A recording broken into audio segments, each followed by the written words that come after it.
புதினம் தெரியுமோ? புதினம் தெரியுமோ?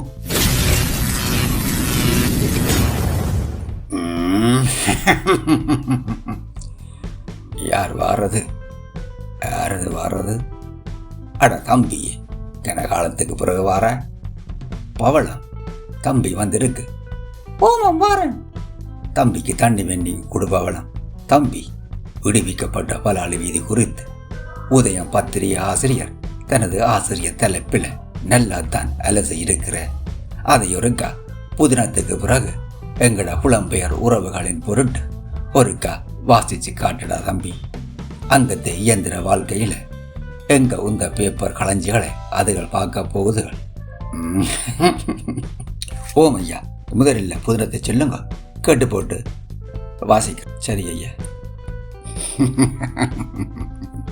பான் போரணைக்குள்ள மனத்தியால கணக்கில் மாட்டுப்பட்டா எப்படி இருக்குமென்று யாரும் யோசிச்சு பார்த்திருக்கிறீங்களோ? அப்படியான அனுபவம் தேவையண்டா நீங்க கணக்கா மினக்கட தேவையில்லை. யாழ்ப்பாணத்தில் இருந்து கொழும்புக்கு போற எக்ஸ்பிரஸ் ஏசி ரயிலில் ஏறி இருந்தால் காணும். 6-7 மணித்தியாலத்துக்கு நீங்கள் பான் போரணைக்குள்ள இருந்து போற பயணத்தை அனுபவிக்கலாம். வெளியில அடிக்கிற வெக்கைக்குள்ள இப்படி பான் போரணை பயணமும் கிடைச்சா ஜவனிட்ட கெதியா போடலாம். சில வேளை மேல கெதியா போறதுக்கு வசதி செய்யறதால தான் அதை எக்ஸ்பிரஸ் ரயின் என்றினமோ தெரியல. இப்படியெல்லாம் புலம்புற அளவுக்கு அப்படி என்ன நடந்ததென்று நினைப்பியல். எக்ஸ்பிரஸ் ரயினில் கொழும்புக்கு போயிருந்தீங்கள் என்றால் அதின் அமைப்பு உங்களுக்கு விளங்கும். மற்ற ரயினை விடவும் இந்த டிக்கெட் கடும் விலை. அப்படி காசு கூட வேண்டாலும் கன பேர் இந்த ரயினில் போக விரும்புறதுக்கு காரணம் எல்லா பெட்டிகளுக்கும் ஏசி இருக்கும். அதால வெளியில என்ன வெக்கை என்றாலும் ஏசி குளிரோட அலுங்காமல் குளுங்காமல் கொழும்புக்கு 6-7 மணித்தியாலத்தில் போடலாம். ஆனால் இப்ப அந்த ஏசி குளிர் பயணத்துக்கு அடிக்கடி ஆப்பு வைக்கணும். போன கிழமை வெயில் கடும் உச்சம். வெயில் பட்டு ரெயினுக்குள்ள கடும் சூடு.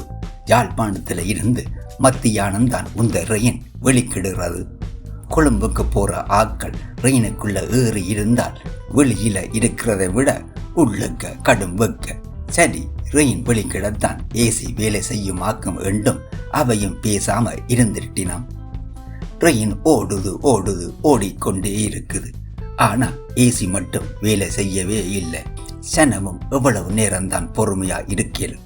டிக்கெட் செக் பண்ண வந்தவையிட்ட ஏசிய போட சொல்லி சண்டை பிடிச்சிருக்கிறான்.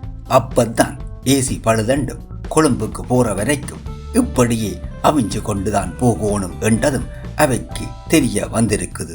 இதுதான் கதி என்று வெக்கையை குறைக்க ஏதும் வழி இருக்கோ என்று பார்த்திருக்கணும். ஏசி தான் வேலை செய்யாது. சரி, என் நிலையாவது திறந்து விடுவோம் என்றால் அதுகளையும் திறக்கிலாமல் போட்டுதான் காசையும் அள்ளி கொடுத்து இப்படி வில்லங்கத்துக்கு பான் போரணைக்குள்ள இருந்து கொழும்புக்கு போக வேணும் என்று அவைகளுக்கு என்ன தலைவிதியோ? இப்ப அடிக்கடி இப்படி ஏசி வேலை செய்யாமல் விடுறது, சொல்லாமல் கொள்ளாமல் ரெயினை ஓடாமல் விடுறது என்று கணக்கா குளறுபடியலாம். உரியவை உதுகளை ஒருக்கா கவனிச்சால் என்ன? நன்றி. உதயன் பச்சி. எடா தம்பி, என்ன வகைக்குள்ள பஞ்சியா கிடக்கு. வாசி வாசி வாசி. சரி ஓமையா. மக்களின் காணிகள் மக்களுக்கு. வசவலான் சந்தியிலிருந்து பொன்னாளி பருத்துறை வீதி வரையான பலாளி வீதி கடந்த வாரம் மக்கள் பாவனைக்கு விடப்பட்டுள்ளது. அந்த வீதி மக்களின் பாவனைக்கு விடப்பட்டுள்ளது என்று அறிவிக்கப்பட்டிருந்தாலும் அந்த வீதியூடாக பயணிப்பதற்கு இராணுவம் விதித்துள்ள கடும் நிபந்தனைகளால் வீதி விடுவிக்கப்படுவதால் கிடைக்கும் நன்மைகளை மக்களால் அனுபவிக்க முடியவில்லை. இந்த வீதி விடுவிப்பு மட்டுமல்ல, கடந்த காலங்களில் வீதி காணி விடுவிப்புகள் ஆரவார அறிவிப்புகளுடன் நடந்திருந்தாலும் அவற்றில் பெரும்பாலானவை தற்போதைய வீதி விடுவிப்பை போன்று மக்களுக்கு பயனற்றவையாகவே இருக்கின்றன. வெளிவடக்கில் கடந்த ஆண்டு விவசாய நடவடிக்கைகளுக்காக விடுவிக்கப்படுவதாக அறிவிக்கப்பட்ட காணிகள் இப்போது வரையில் இராணுவத்தின் வசமே இருக்கின்றன. அதேபோன்று காங்கசந்துறை மாங்கொள்ளை காணிகள் 2023 ஆண்டு நடுப்பகுதியில் விடுவிக்கப்படுவதாக அறிவிக்கப்பட்டிருந்த போதும் இவை இன்னமும் இராணுவத்தின் கட்டுப்பாட்டிலேயே இருக்கின்றன. இவை மட்டுமல்ல, விடுவித்ததாக அறிவிக்கப்பட்ட இன்னும் பல காணிகள், வீதிகள் மக்களிடம் கையளிக்கப்படாமல் அல்லது விடுவிக்கப்பட்டு மக்கள் பயன்பாட்டுக்கு அனுமதிக்கப்படாமல் இருக்கின்றன. வடக்கு கிழக்கில் பொதுமக்களின் பெருமளவான காணிகள் பாதுகாப்பு என்ற போர்வையில் இராணுவத்தினரால் கையகப்படுத்தப்பட்டுள்ளன. அந்த காணிகளின் உரிமையாளர்கள் இன்னமும் வாடகை வீடுகளில் பெரும் இடர்களுக்கு மத்தியில் வாழ்க்கையை கொண்டு நகர்த்துகின்றனர். வடக்கில் உயர் பாதுகாப்பு வலயம் என்ற பெயரில் வளமிக்க விவசாய காணிகள் பலவும் இராணுவத்தால் கையகப்படுத்தப்பட்டிருக்கின்றன. இந்த காணிகளை விடுவிக்க வேண்டும் என்று உரிமையாளர்கள் பல ஆண்டுகளாக கோரிக்கை விடுக்கின்ற போதிலும் போர் முடிந்து 15 ஆண்டுகளுக்கு பின்னரும் பாதுகாப்பை காரணம் காட்டி இராணுவம் அந்த காணிகளில் அகலக்கால் பரப்பியிருக்கின்றது.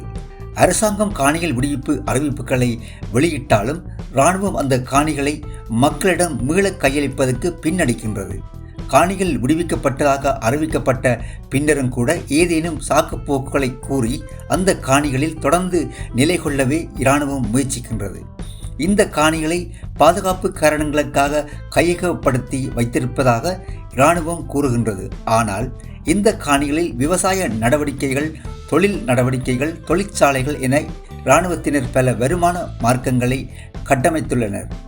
அவற்றின் மூலம் பெற்றுக்கொள்ளும் பெரும் வருமானத்தை இழக்க விரும்பாத காரணத்தாலேயே ஏதேதோ சொல்லி அரசின் தீர்மானங்களையும் உதாசீனம் செய்துவிட்டு அந்த காணிகளை தன் இரும்பு பிடிக்குள் இராணுவம் வைத்திருக்கின்றது. கடந்த காலங்களில் ஆட்சியில் இருந்தவர்கள் காணி விடுவிப்பு என்ற காகித அறிவிப்புகளுடன் தங்களின் கடமை முடிந்துவிட்டது என்று இருந்துவிட்டனர். இதனால் கைக்கட்டியும் வாய்க்கட்டாத நிலைமையில் தமிழ் மக்கள் தவிக்க வேண்டியிருக்கின்றது. தற்போதைய தேசிய மக்கள் சக்தி அரசாங்கமும் கடந்த கால அரசாங்கங்களைப் போல ஏமாற்று வேலைகளை செய்யாமல் மக்களுக்கு 100% நன்மை அளிக்கக்கூடிய வகையில் செயற்பட வேண்டும்.